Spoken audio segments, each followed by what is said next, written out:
Good evening. My name is Lynn Wright, and I want to share with you just for a few minutes about some of the myths that are currently being perpetuated in the field of education. The issues surrounding myths in education are these ideas, paradigms, mindsets that are widely held as concrete supposition rather than collective superstitions. What myths do is they tend to shape and drive both policy and practice. Many of them run both counter as well as parallel to those facts that have been proven through research.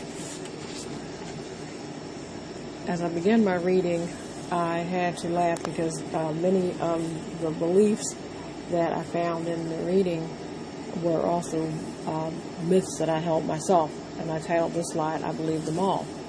One of the myths I believe was that the gender brain, in which boys are said to process language only in one hemisphere, whereas girls use both sides of the brain for processing, which leads educators to believe that that's why girls are better at multitasking than boys are. So that was one that I believe. I also believe that greater acquisition and retention came with more instructional time spent on task, meaning that if we were working on language arts, we worked on language arts. We didn't have what I now know as the incubation time, where you can step away from it and then return to the task at hand.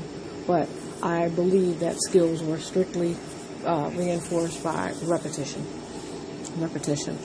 Another myth that I believe, and I've said this to my kids quite a few times over the last few years, is that the brain operates like a computer.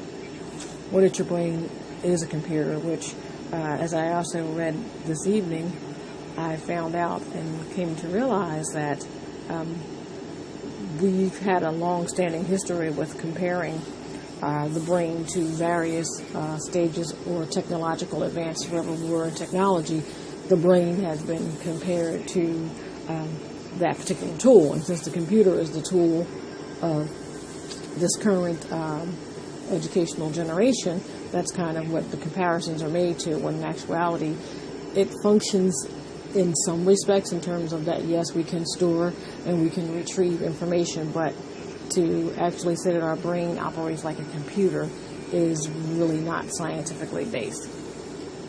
Another myth I believe was that if you increased or boosted self-esteem, that it would raise student achievement.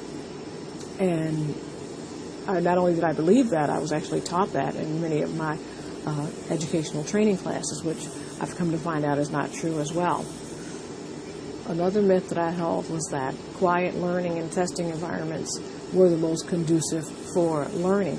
And as the carry text pointed out, there are times when music can be incorporated as an element that helps students perform well as acquire skills well.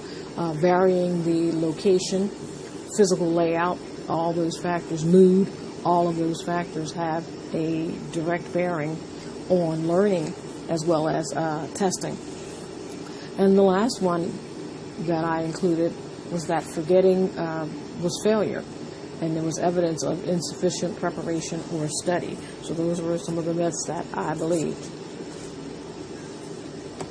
The one myth I want to talk about is forgetting, and how forgetting actually, rather than being an indictment of lack of preparedness, actually forgetting does serve a couple of purposes.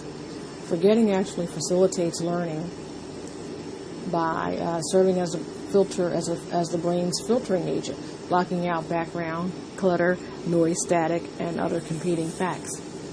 Forgetting also allows deeper learning through subsequent practice. I also learned that through the law of disuse, facts that are learned without being continually used will be forgotten. And that also the brain discards nonsense. And since forgetting is a passive activity, retrieval strength will fade over time. Forgetting can also facilitate the acquisition of a new language, which is very exciting to now. What are some of the myths in holding on to, some of the dangers in holding on to myths in education? There are children who have learning problems, and if these myths are internalized by their teachers, if these parents or these teachers associate their problems with developmental differences in brain function, they may believe that they cannot even help these children, that education cannot remediate. If teacher believes that there's a stronger genetic influence on the educational outcome, then they might feel limited in what they can actually, or the levels in which they can actually help this child perform. Myths in education lead to inherent biases as students are labeled and tracked. I've seen that over the last 25 years in public education.